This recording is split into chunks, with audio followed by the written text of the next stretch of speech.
dimensi ketiga dari kealahan. Nah, istilah dimensi ketiga dari kealahan dapat juga secara sederhana saudara pahami, yaitu pribadi ketiga dari kealahan. Oke, kata pribadi ketiga saya ganti juga dengan apa? Representasi ketiga dari kealahan. Representasi. Pada waktu saya mengajar saudara dari Kejadian 1 ayat 26. Marilah kita menciptakan manusia menurut gambar dan rupa. Ada dua di situ dimensi yang saudara harus perhatikan. Bahwa manusia itu adalah gambar dan rupa Allah. Representasi kedua itulah Yesus Kristus. Representasi ketiga dari kealahan itulah Roh Kudus. Perhatikan ayat 11. Tetapi semuanya ini dikerjakan oleh Roh yang satu dan yang sama. Kata Roh di situ merujuk pada Roh Kudus, Roh Allah, atau sering juga disebut sebagai Roh Kristus. Saudara perhatikan baik-baik. Tetapi semuanya ini dikerjakan oleh Roh yang satu dan yang sama. Jadi ini kita sekarang sedang berbicara tentang dimensi ketiga, representasi ketiga dari kealahan. Representasi pertama, sumber. Kita sebut sebagai Bapa, sumber dari segala sesuatu. Bapa. Bapa itu yang tidak dapat dijangkau, yang tidak dapat dilihat, yang tidak dapat dikenal, yang tidak dapat diamati, yang tidak dapat diketahui karena dia tersembunyi. Dia adalah Roh, sumber dari segala roh dan sumber segala ciptaan, sumber segala sesuatu yang kelihatan dan yang tidak kelihatan. Nah, untuk dapat mengenal yang tidak terlihat, yang tidak dapat dijangkau, tidak dapat diamati itu, maka Allah merepresentasikan dirinya melalui gambarnya. Itulah Yesus Kristus. Jadi Allah yang tidak punya gambar, sekarang dia punya gambar. Allah yang tidak kelihatan, sekarang dia kelihatan. Allah yang tidak dapat dijangkau, sekarang dia dapat dijangkau. Itu pribadi yang kedua. Itu dimensi kedua dari kealahan. Sekarang kita maju pada dimensi yang ketiga atau pribadi yang ketiga. Nah, untuk dapat mengenal Yesus Kristus, saudara harus masuk melalui pintu gerbang yang ketiga. Pintu gerbang atau dimensi yang ketiga. Sekarang untuk dapat mengenal Yesus, Roh Kuduslah pintunya. Semuanya ini dikerjakan oleh Roh yang satu dan yang sama. Dengan kata lain, semua jenis karunia yang dapat kita lakukan, yang dapat kita miliki, yang dapat kita aktifkan itu berasal dari dimensi ketiga dari kealahan. Oke, sekarang supaya saudara mengerti, saya ingin saudara berbalik. Perhatikan ayat yang pertama. Kita mulai dari ayat yang pertama. Oke. Di ayat yang pertama dikatakan sekarang tentang karunia roh. Karunia roh atau karismata. Karismata dalam bentuk plural. Karismata atau dari kata karisma. Oke. Karisma dari kata karis. Karis itu artinya adalah pemberian. Okay? Kata karis itu adalah pemberian, sesuatu yang diberikan. Jadi kata karisma adalah pemberian Allah untuk menolong kita. Kalau saudara mendengar istilah kasih karunia dalam Alkitab, misalnya dikatakan karena kasih karunia kamu diselamatkan oleh iman. Maka kasih karunia itu adalah karisma. Dari kata karis itu pula sering disebut karismata. Nah, kasih karunia itu berasal dari dimensi yang ketiga. Saudara lihat, dimensi yang ketiga atau pribadi yang ketiga itulah Allah Roh Kudus. Mari perhatikan baik-baik. Katakan di dalam ayat 1, tentang karunia-karunia roh aku mau, saudara-saudara, supaya kamu mengetahui kebenarannya. Jadi segala sesuatu yang dapat kita miliki untuk dapat mengenal Allah dengan benar. Kalau saudara perhatikan ayat 1, untuk mengetahui kebenaran, maka pintu gerbangnya adalah dimensi ketiga. Untuk dapat tahu, untuk dapat paham, untuk dapat mengerti, untuk punya kebijaksanaan, untuk dapat menerapkan segala sesuatu yang diberikan oleh Tuhan untuk dapat mengenal Tuhan dengan tepat. Maka itu harus melalui Allah Roh Kudus. Itu harus melalui pribadi yang ketiga. Itu yang saya sebut representasi ketiga. Representasi atau dimensi atau pribadi yang ketiga. Bahkan untuk dapat mengenal Yesus Kristus yang adalah ikon atau selem atau gambar dari Allah, saudara harus melalui pintu Roh Kudus. Jalannya adalah Roh Kudus. Sekarang perhatikan baik-baik ayat yang kedua. Kamu tahu bahwa pada waktu kamu masih belum mengenal Allah, kamu tanpa berpikir ditarik kepada berhala-berhala yang bisu. Nah, perhatikan dengan kata lain, jikalau engkau tidak mendapatkan pemberian dari Roh Kudus, maka pengenalanmu akan Allah itu cuma ilusi. Itu cuma suatu kebijaksanaan yang sudah dirusak oleh iblis. Itulah sebabnya Alkitab mengatakan seorang yang bodoh dari Allah lebih bijaksana daripada orang yang berhikmat menurut dunia ini. Maka kita mengajarkan kalau saudara belajar dalam 1 Korintus pasal yang kedua dikatakan, jikalau engkau hendak berhikmat menurut Tuhan, engkau harus mau dianggap sebagai orang bodoh menurut dunia ini. Kenapa? Karena kebijaksanaan yang dimiliki oleh dunia sekarang itu sudah dirusak oleh iblis. Kebijaksanaan itu sudah dikotori, sudah korup, sehingga itu tidak dapat lagi digunakan untuk menjangkau Allah, untuk dapat mengenal Allah dengan benar. Nah, disinilah fungsi, disinilah manfaat, disinilah tugas dari dimensi ketiga dari kealahan, yaitu Allah Roh Kudus. Sekarang perhatikan ayat 3, saya ingin saudara perhatikan dengan baik-baik. Karena itu dikatakan, aku mau meyakinkan kamu bahwa tidak ada seorang pun yang berkata-kata oleh Roh Allah. Jadi semua kata-kata yang keluar dari mulut seseorang, entah itu benar, entah itu salah, ditentukan oleh apakah seseorang itu mengenal Roh Kudus atau tidak. Seseorang yang tidak mengenal Roh Kudus, tidak ada seorang pun yang berkata-kata oleh Roh Allah dapat berkata, terkutuklah Yesus. Dan tidak ada seorang pun yang dapat mengaku Yesus adalah Tuhan selain oleh Roh Kudus. Dengan kata lain, engkau hanya dapat mengenal gambar Allah. Karena Allah yang tidak punya gambar, yang tidak punya selem, yang tidak punya ikon, tidak mungkin dapat kau kenali. Dengan kata lain, Allah tanpa representasi yang kedua itu artinya Allah di ruang kosong yang hampa. Tidak mungkin orang dapat mengenal Allah tanpa Yesus Kristus.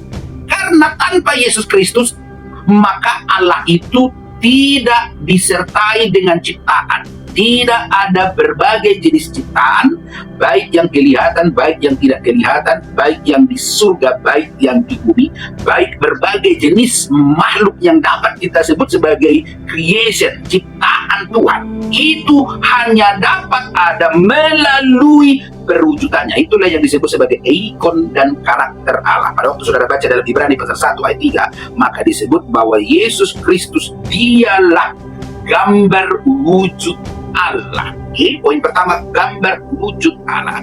Artinya, ikonnya Allah sebagai suatu representasi untuk menciptakan dan menopang segala ciptaannya. Nah, sekarang untuk dapat mengenal Allah, jadi untuk dapat mengenal Bapa, engkau harus mengenal Yesus. Tapi untuk mengenal Yesus, engkau harus melalui Roh Kudus. Karena itulah ayat 3 dikatakan, tidak ada seorang pun yang dikuasai Roh Kudus dapat mengatakan terkutuklah Yesus. Dengan kata lain, semua jenis kata-kata kutuk, semua jenis kata-kata penghinaan, semua jenis kata-kata durhaka, semua jenis kata-kata hujatan yang diarahkan pada Yesus Kristus itu berasal dari iblis. Semua hujatan, semua hinaan, semua kata-kata yang merendahkan, semua kata-kata yang berasal dari hati yang terkutuk, itu berasal dari iblis. Tidak ada seorang pun yang dapat mengenal bahwa Yesus Kristus Dia adalah Tuhan.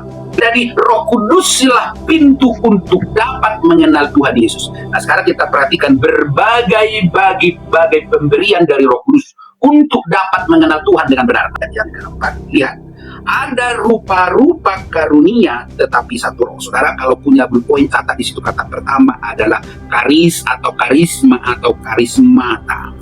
Karisma dari pluralnya dari kata karisma dan dari akar kata karis. Jadi ada rupa-rupa karunia tetapi satu roh. Ada rupa-rupa karunia tetapi satu roh. Sekarang perhatikan ayat 5. Ada rupa-rupa pelayanan tetapi satu Tuhan. Kata pertama adalah karis, dan yang kedua adalah diakonia.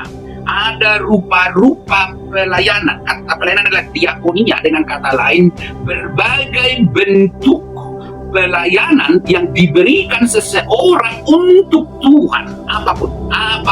Saya ulang sekali lagi, apapun jenis pekerjaan yang akan dikerjakan seorang manusia untuk melayani Tuhannya yang disebut kata diakonia, diakonos, diakon. Itu saudaraku yang terkasih hanya dapat dilakukan kalau orang itu berada dalam institusi Roh Kudus. Jadi kata pertama perhatikan kata karis, dan yang kedua perhatikan kata diakon. Oke? Sekarang perhatikan ayat 6. Dan ada berbagai-bagai perbuatan ajaib. Saudara perhatikan. Dan ada berbagai-bagai perbuatan ajaib, tetapi Allah adalah yang satu yang mengerjakan semuanya dalam semua orang. Perbuatan-perbuatan ajaib itu dari kata energes, energos atau energi. Oke? Yang disebut sebagai perbuatan-perbuatan ajaib, Allah lah yang mengerjakan itu semua. Tapi perhatikan, kata Allah yang dimaksud adalah pribadi yang ketiga. Jadi kata Allah di situ artinya Allah Roh Kudus atau Roh Allah. Kata Tuhan di situ artinya Roh Tuhan. Tuhan adalah Roh. Penggunaan istilah-istilah ini saudara harus mengerti dengan baik. Nah, kata Allah di situ artinya pribadi yang ketiga, Allah Roh. Kata Tuhan di situ merujuk pada Roh Tuhan atau disebut kadang Roh Kristus. Secara umum disebut dengan Roh Kudus yang merujuk kepada ayat 4, tetapi satu roh. Jadi karunia atau karis atau karisma atau karismata, pelayanan atau diaken, dan perbuatan-perbuatan yang ajaib atau yang disebut sebagai energi, energos, ya, semuanya itu berasal dari satu pintu yang kita sebut dengan dimensi yang ketiga, pribadi yang ketiga, representasi Allah yang ketiga, supaya orang dapat mengenal Tuhan dengan benar. Sekarang perhatikan ayat yang ke-7. Tetapi kepada tiap-tiap orang, every man, jadi tiap-tiap orang artinya semua orang yang percaya, oke? Pada tiap-tiap orang dikaruniakan penyataan roh untuk kepentingan bersama. Perhatikan, tetapi kepada tiap-tiap orang dikaruniakan penyataan roh. Sekali lagi, penyataan roh. Jadi kepada tiap-tiap orang dikaruniakan penyataan roh. Fanerosis atau disebut dari faneros, dari kata lampu. Jadi pada Alkitab mengatakan dalam Ibrani pasal yang ke-1 ayat yang ketiga bahwa Yesus dia adalah gambar dan cahaya Allah. Ini artinya saudara yang terkasih, Allah yang tidak dapat dikenali itu merepresentasikan dirinya untuk dapat dikenali, dan dia jadi punya gambar. Nah, gambar Allah ini memancarkan cahaya yang disebut dengan kemuliaan. Jadi setiap orang menyembah Tuhan ketika kemuliaan, perhatikan, ketika kemuliaan Allah turun, maka itu adalah representasi yang kedua dari Allah. Karena engkau tidak akan dapat langsung didatangi oleh Bapa itu sendiri. Tidak ada orang yang dapat berjumpa dengan Bapa, dan tidak ada seorang pun yang dapat mengenal Bapa tanpa gambarnya, tanpa kemuliaannya, tanpa pribadinya yang kedua. Ketika Allah memberikan cahaya, nah cahaya ini datang dari Yesus Kristus. Cahaya ini kalau masuk ke dalam tubuhmu, masuk dalam pikiranmu, maka di dalam pikiranmu engkau punya terang, engkau punya pengertian, engkau punya penglihatan. Istilah-istilah yang saya gunakan, kau dapat tahu, kau dapat paham, kau dapat mengerti, kau dapat mengenal apapun manfaatnya yang dapat dirasakan oleh rohmu, dapat dirasakan jiwamu, dan dapat dirasakan oleh tubuhmu. Itulah yang disebut sebagai karunia, itulah yang disebut sebagai karisma. Nah, karisma ini saudaraku yang terkasih dinyatakan oleh Roh Kudus. Jadi pribadi yang ketiga lah yang disebut dengan paneros, yang menggunakan cahaya Kristus itu bermanfaat dalam diri. Dengan kata lain, tugas dari pribadi yang ketiga adalah membuat engkau mengerti, membuat engkau sadar, membuat engkau paham, membuat engkau tahu, membuat engkau takut akan Tuhan, membuat engkau kuat di dalam Tuhan. Jadi segala sesuatu pertolongan dari Allah yang akan bermanfaat untuk hidupmu, untuk rohmu, untuk jiwamu, untuk tubuhmu, apapun itu, itulah tugas dari pribadi yang ketiga. Itulah tugas dimensi yang ketiga dari kealahan yang kita sebut sebagai Allah Roh Kudus. Oke, kau sakit dan kau ingin disembuhkan oleh Tuhan, maka Allah Roh Kuduslah yang memberikan yang disebut kesembuhan. Jadi gift, karunia atau kesembuhan. Karisma kesembuhan itu berasal dari pribadi ketiga kealahan. Roh Kudus itulah yang akan menyembuhkan tubuhmu. Oke, engkau lemah dan engkau ingin kuat, maka roh kekuatan itulah yang berasal dari Roh Kudus. Oke, engkau tidak mengerti akan Tuhan dan engkau ingin diajari dan dibimbing, maka datanglah kepadamu yang disebut dengan roh pengertian. Oke, engkau lemah dan engkau ingin kuat di dalam Tuhan, maka datanglah roh kekuatan atau roh keperkasaan. Oke, engkau ingin dinasihati Tuhan, engkau tidak tahu banyak hal, engkau bodoh dan tidak bijaksana dalam berbagai area, dan engkau ingin meminta nasihat dari Tuhan, maka datanglah yang disebut dengan roh nasihat, dan itu semua dikerjakan oleh Roh Kudus. Nah, kalau saudara memperhatikan dalam 1 Korintus 12, ada berbagai karunia. Ada karunia hikmat, ada karunia pengetahuan, ada karunia membedakan roh, ada karunia menafsir, ada karunia nubuat, dan ada berbagai jenis karunia. Tanpa harus menjelaskan satu persatu, saya ingin mengajak saudara pada kitab Efesus pasal yang keempat. Saudara perhatikan baik-baik kitab Efesus pasal yang keempat. Nah, sekarang perhatikan baik-baik ayat yang ketujuh. Efesus pasal 4 ayat yang ke-7, perhatikan. Tetapi kepada kita masing-masing telah dianugerahkan kasih karunia menurut ukuran pemberian Kristus. Jadi pada kita masing-masing dianugerahkan kasih karunia. Jadi setiap orang percaya akan mendapatkan karunia sesuai dengan pemberian, sesuai dengan ukuran pemberian Kristus. Yang seorang punya karunia kemurahan, yang seorang punya karunia iman, yang seorang punya karunia mujizat, yang seorang punya karunia nabi, yang seorang punya karunia rasul, yang seorang punya karunia guru, yang seorang punya karunia penginjil, yang seorang punya karunia gembala, dan berbagai jenis karunia yang tidak dapat kusebutkan kalau saya urutkan satu persatu. Tujuannya apa? Sekarang perhatikan, tujuannya adalah, mari perhatikan bersama-sama ayat 12 dan ayat yang ke-13. Mari kita baca ayat 12 dan ayat 13, perhatikan baik-baik. Untuk memperlengkapi orang kudus bagi pekerjaan pelayanan pembangunan tubuh Kristus. Ayat 13. Sampai kita semua telah mencapai kesatuan iman dan pengetahuan yang benar tentang anak Allah, kedewasaan penuh dan tingkat pertumbuhan yang sesuai dengan kepenuhan Kristus. Perhatikan ayat 14, ayat yang terakhir. Sehingga kita bukan lagi anak-anak yang diombang-ambingkan oleh rupa-rupa angin pengajaran, oleh permainan palsu manusia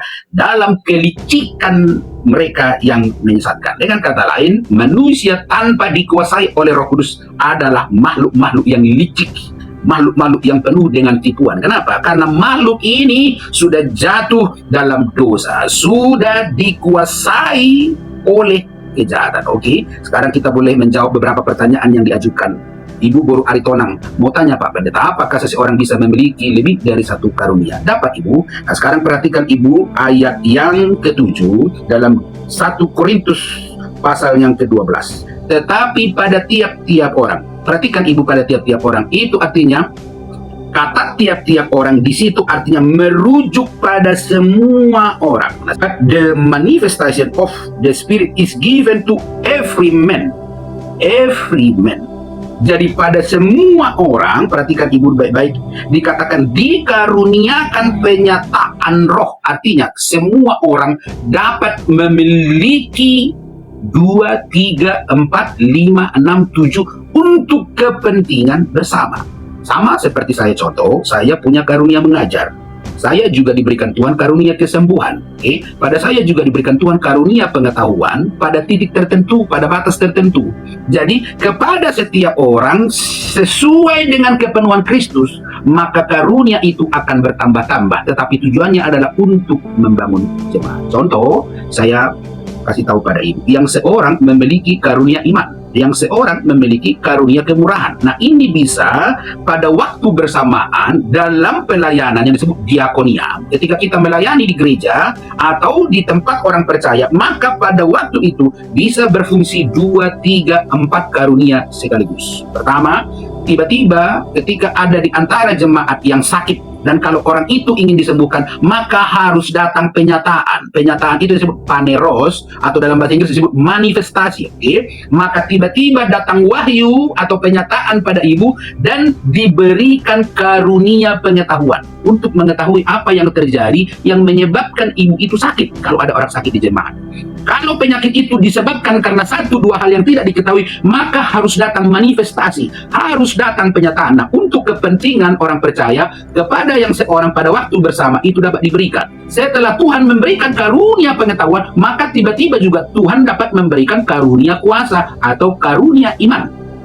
Maka pada waktu yang bersama-sama juga seseorang dapat diberikan Tuhan karunia untuk mengajar. Jadi kepada setiap orang dapat diberikan 2, dapat diberikan 3, dapat diberikan 4, dapat diberikan 5. Tapi itu tidak statis, itu fluktuatif sesuai dengan kebutuhan orang-orang percaya. Saya sendiri terkadang pada waktu saya mengajar diberikan Tuhan karunia hikmat. Waktu saya mengajar, tiba-tiba diberikan Tuhan karunia nasihat. Jadi berbagai-bagai karunia yang dapat kita akses untuk mengenal Tuhan yang benar. Pada waktu bersamaan bisa 7 sekaligus, bisa 6, bisa 5, bisa 4, bisa 3. Tergantung sesuai dengan pertumbuhan seseorang di dalam Tuhan. Jadi pada Ibu Baru Aritonang, Tuhan memberkati atas pertanyaannya. Sekarang ingin saya jelaskan konklusinya supaya saudara dapat mengerti.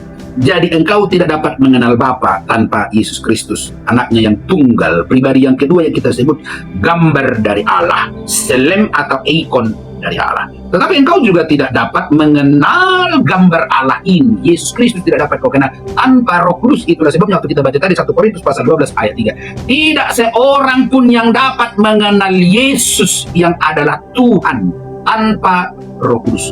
Jadi setiap kata-kata yang keluar dari mulut seseorang, kata-kata apa saja, kalau itu benar, itu harus melalui penyataan dari Roh Kudus. Itulah sebabnya Paulus berdoa. Dia mengatakan, aku berdoa supaya engkau mendapatkan penyataan, supaya engkau dapat mengenal Tuhan dengan benar. Paulus menyebutnya sebagai roh penyataan atau roh wahyu atau roh hikmat. Jadi Paulus mengatakan, aku berdoa supaya engkau dikaruniakan roh wahyu dan roh hikmat untuk dapat mengenal Tuhan dengan benar. Baru Aritonang, terima kasih penjelasannya Pak Pendeta, Tuhan memberkati. Terima kasih Ibu. Jadi saudara yang terkasih, bangunlah keintiman dengan Roh Kudus. Lakukanlah apa yang diperintahkan oleh Tuhan Yesus supaya Roh Kudus memenuhimu. Karena engkau dipanggil, perhatikan baik-baik saudara yang terkasih, engkau dipanggil bukan hanya beriman. Beriman itu hanya fase pertama. Perhatikan, fase pertama beriman, setelah itu kamu harus mengembangkan imanmu. Setelah imanmu berkembang, imanmu harus menyatu. Maka kalau saudara perhatikan di dalam kitab Efesus pasal 4, disebut di situ satu iman, satu Tuhan, satu roh. Nah, ini kita belum mengajar berbagai karunia-karunia ini. Secara khusus dulu saya jelaskan. Satu iman. Jadi setelah engkau punya iman, imanmu harus dibangun sehingga segala sesuatu tentang iman harus disatukan. Setelah imanmu disatukan, perhatikan baik-baik, saya akan tutup konklusinya di sini. Perhatikan ini baik-baik ayat 13. Setelah imanmu mencapai kesatuan, tahap berikutnya adalah pengetahuan yang benar tentang anak Allah. Jadi tahap yang kedua adalah pengetahuan yang benar tentang anak Allah. Tahap ketiga adalah kedewasaan penuh. Dan tahap terakhir adalah tingkat pertumbuhan yang sesuai dengan kepenuhan Kristus. Dengan kata lain, harusnya Roh Kudus terus memenuhimu sampai tingkat kematanganmu setara dengan Tuhan Yesus Kristus. Jadi Yesus Kristus adalah mempelai laki-laki dan engkau adalah mempelai wanita. Nah sekarang, sebelum engkau mencapai tingkat kepenuhan yang sesuai dengan kepenuhan Kristus, ketika Bapa bertanya, di mana anakku Baru Aritonang? Di mana anakku Ruspida? Di mana anakku Santun? Di mana anakku Roy Fristan?